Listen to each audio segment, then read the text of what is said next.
Pan India star Prabhas గారు ప్రస్తుతం వరుస సినిమాలతో సూపర్ బిజీగా ఉన్నారు. ఆయన నటిస్తున్న ది రాజాసాబ్ చిత్రం వచ్చే సంక్రాంతి కానుకగా జనవరి 9న విడుదల కానుంది. ఇటీవలే విడుదలైన ట్రైలర్ కి ప్రేక్షకుల నుంచి అద్భుతమైన స్పందన లభించింది. రాబోయే రోజుల్లో ఈ సినిమాకి సంబంధించిన మరిన్ని ఆసక్తికరమైన అప్డేట్స్ వస్తాయని మేకర్స్ చెప్తున్నారు. ఇక మరోవైపు ప్రభాస్ హను రాఘవపూడి దర్శకత్వంలో రూపొందుతున్న ఫౌజీ చిత్రంలో కూడా నటిస్తున్నారు.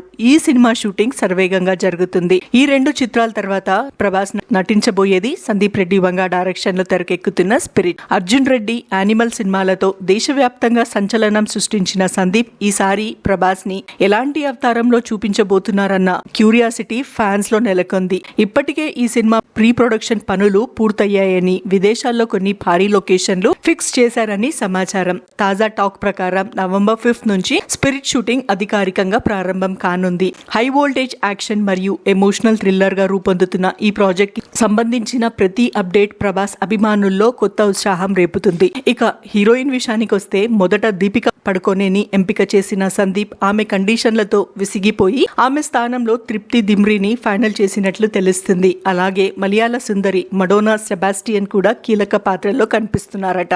అదే కాదు, ఈ సినిమాలో ప్రభాస్ తండ్రిగా మెగాస్టార్ చిరంజీవి గారు నటించబోతున్నారన్న వార్త కూడా తెగ హల్చల్ చేస్తుంది. ఇక తాజాగా వెలుగులోకి వచ్చిన మరో సెన్సేషనల్ అప్డేట్ ప్రకారం బాలీవుడ్ హీరో వివేక్ ఓబ్రాయ్ విలన్ గా కనిపిస్తున్నారట. క్రిష్ 3, వివేకం వంటి చిత్రాల్లో శక్తివంతమైన ప్రతినాయకుడిగా మెప్పించిన వివేక్ తెలుగులో రామ్ చరణ్ నటించిన వినయ విధేయ రామలో కూడా విలన్ గా కనిపించారు. అయితే ఈ చిత్రం ఫెయిల్ కావడంతో ఆయనకు తెలుగు ఇండస్ట్రీలో మరో ఛాన్స్ రాలేదు. ఇప్పుడు సందీప్ రెడ్డి వంగ ప్రభాస్ కాంబినేషన్ లో ఆయన విలన్ గా రాబోతున్నారన్న వార్త సినీ వర్గాల్లో ఉత్సాహంగా మారింది. సందీప్ ప్రకారం ప్రతి సీన్ గూస్ బంప్స్ వచ్చేలా ప్రభాస్ కి ఇప్పటి వరకు చూడని విధంగా పవర్ఫుల్ స్క్రీన్ ప్రెజెన్స్ ఇవ్వడానికి భారీ స్థాయిలో ప్లానింగ్ చేయబోతున్నారట. స్పిరిట్ తో పాన్ ఇండియా ఆడియన్స్ కి మరో విజువల్ ఫీస్ట్ దక్కబోతుందని అభిమానులు నమ్ముతున్నారు.